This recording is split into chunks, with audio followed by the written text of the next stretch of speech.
This happened when I was a freshman in high school. Halloween was only a few days away, and our next door neighbors had sold their house a few months prior, and our new neighbors started moving in quickly. I had just gotten home from school when I noticed them outside in their driveway talking to my parents. It was a middle-aged couple with a son who looked to be about my age. For this story, I will call him Ryder. I walked over to them and stood next to my parents. Immediately, I noticed that Ryder wouldn't stop staring at me. He never looked away from me the entire time my parents introduced me and talked for a few more minutes. That night, my parents suggested that me and Ryder should get together and become friends, but I didn't even want to talk to him at all. The entire time I was near him, I got a bad vibe from him. The next day at school, I noticed Ryder had already been enrolled even though they had only just moved in.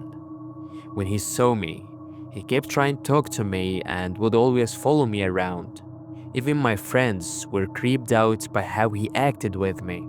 He would keep asking if I wanted to hang out or if he could get my number, but I kept telling him to leave me alone and stop talking to me. Whenever I rejected anything he asked for, I noticed an annoyed and even mad look in his eyes.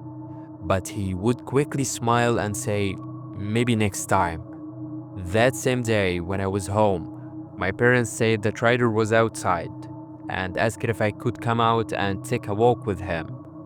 I told them I really didn't want to and told them that he gives me the creeps. But shockingly, they didn't seem fazed by it and demanded I hang out with him. It was like they were forcing me to get closer to him just because our parents were friends now. I sighed and met up with Ryder. He seemed thrilled when I actually came outside and started walking with him.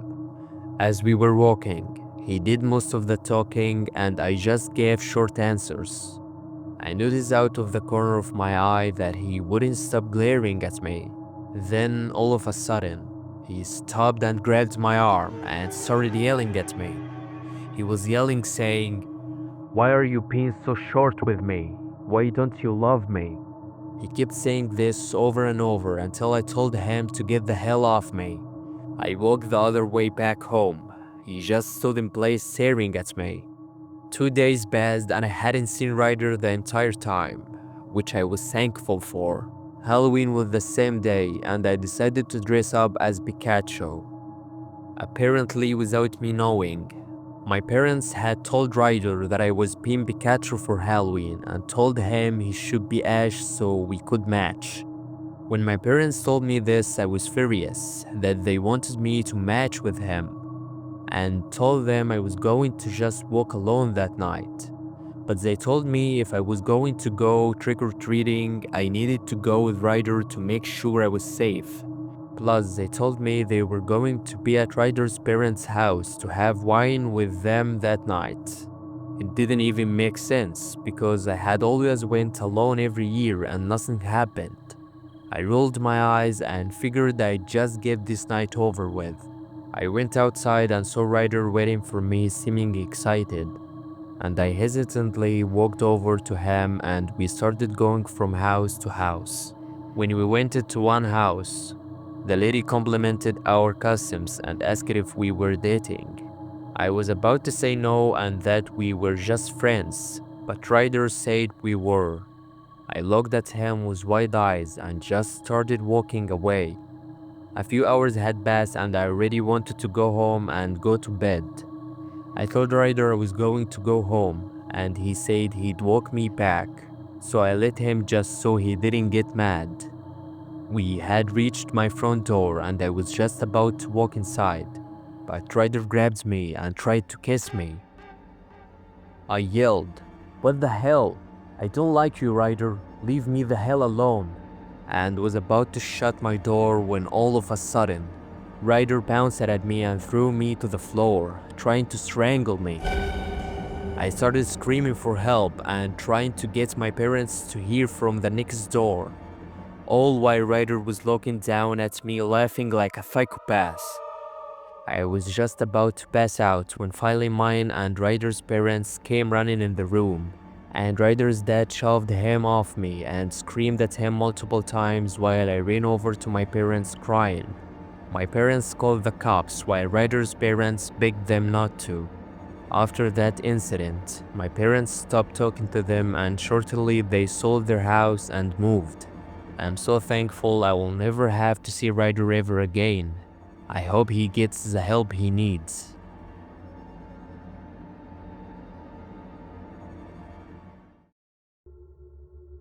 This happened on the weekend of Halloween, and even now I hate talking about it, but my friend keeps telling me that maybe sharing it will help me move on. My friend and I were invited to a college-only Halloween party in one of the richest neighborhoods in town. The house was massive, surrounded by land, a pool, and music loud enough to shake the windows. The theme was a bit on the nutty side. My friend went as a nurse, and I was dressed as a belly dancer. The party was packed, maybe 70 people, but the house was big enough that it didn't feel too crowded. I'm not much of a drinker, so I stuck with some fruit punch that was sitting on the counter. We got pulled into taking a bunch of pictures, so I set my cup down and didn't think twice about it. After what felt like an hour, I found my cup again and took another sip, not realizing how long it had been sitting there. A man, probably in his late 20s or early 30s, came up to me and said my boyfriend's name. He told me my boyfriend had been trying to reach me. That's when I realized I didn't have my phone on me. I respected my boyfriend a lot. We always stayed in touch. And since he was working that night, I'd promised to check in. The man said it was urgent and that I could use his phone to call him from one of the rooms upstairs. I didn't think twice. If my boyfriend was trying that hard to reach me, it had to be serious. I followed the man into a quiet room. The second we stepped inside, I started feeling strange, like I just ran a marathon. My chest was tight and my legs felt heavy. He closed the door behind me, guided me to sit on the bed, and handed me his phone. But before I could even unlock the screen, everything started spinning. My body felt weak, my head dropped, and then nothing. When I woke up, I wasn't sure where I was. My vision was blurry. I could hear someone shouting my name. It was my friend. She was wiping something off me and yelling for me to wake up. As everything came back into focus, I realized I was laying on a bed in the same room. My friend looked terrified. When I sat up, panic hit me all at once. I didn't know what had happened, but I knew something was very wrong. My friend tried to calm me down. She said she had been looking for me for a while, and when she couldn't find me, she started checking the bedrooms. That's when she found me, unconscious on the bed, while the same man was doing something inappropriate to me. She screamed at him until he ran off. Then she tried to clean me up and wake me before calling my boyfriend. He left work early and came to get me. My friend tried asking around, but no one seemed to know who the man was, or even remembered seeing him. We went straight to urgent care. Thankfully, whatever had been slipped into my drink only knocked me out. It didn't cause any lasting harm, but mentally I was shattered. I wish I could say that was the end of it, but a few days later I started getting random text messages from an unknown number. At first it was small talk. Then he sent me a picture of my torso, taken at the party. The texts got creepier each time, full of disturbing comments that made it sound like he was watching me. He still messages me sometimes, always from different numbers. I thought about trying to bait him, set a trap, but I don't know how smart he is, or what he might do if he figures it out. Eventually, just before Christmas, the texts stopped. But even now, I get this awful feeling that I'm being followed whenever I'm in public. I have caught glimpses of someone who looks just like him a few times. and I'm never sure if it's really him or if my mind's just stuck in that night. I reported everything to the police. They took my phone and copied the messages, but deep down, I doubt they will ever find him. I don't even feel angry anymore. I just want to move on and never live through another Halloween like that again.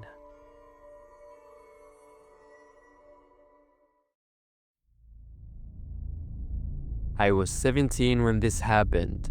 Halloween had always been a big deal in our neighborhood. Every house covered in fake cobwebs, orange lights strung across porches, and kids running wild until late. My friends were at a party that night, but I stayed home to take my little sister trick-or-treating. We left around 7:30 p.m. My mom reminded us to stay on familiar streets, the ones that were busy and well lit. The air smelled like wet leaves and cheap chocolate, and the sidewalks glowed with jack-o'-lanterns and candlelight. For the first hour, everything was normal. Kids in plastic masks, parents laughing on the sidewalks, the usual Halloween chaos. I remember thinking it might be my last year doing this before I was too old for it. We were about to head home when my sister pointed at a house on the corner. It looked half abandoned, peeling paint, broken steps, no lights except a single orange bulb by the door. A lone jack-o'-lantern sat on the porch. It green carved unevenly, like someone had done it in a hurry. "Let's skip this one," I told her. Of course, she didn't listen. She ran right up and knocked.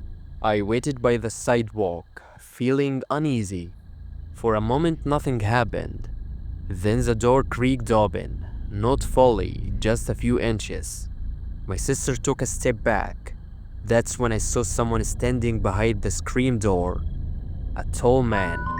He was wearing that looked like a real pumpkin on his head. Not a mask from the store, but an actual hollowed pumpkin. Rough eye holes cut into it. His coat was dirty brown, oversized, the kind of things that hung on him like it didn't belong. He didn't say anything, just stood there, breathing through the mask. Then he slowly lifted a candy pole and held it out, not offering it, just holding it like he wanted her to take something and leave. My sister froze.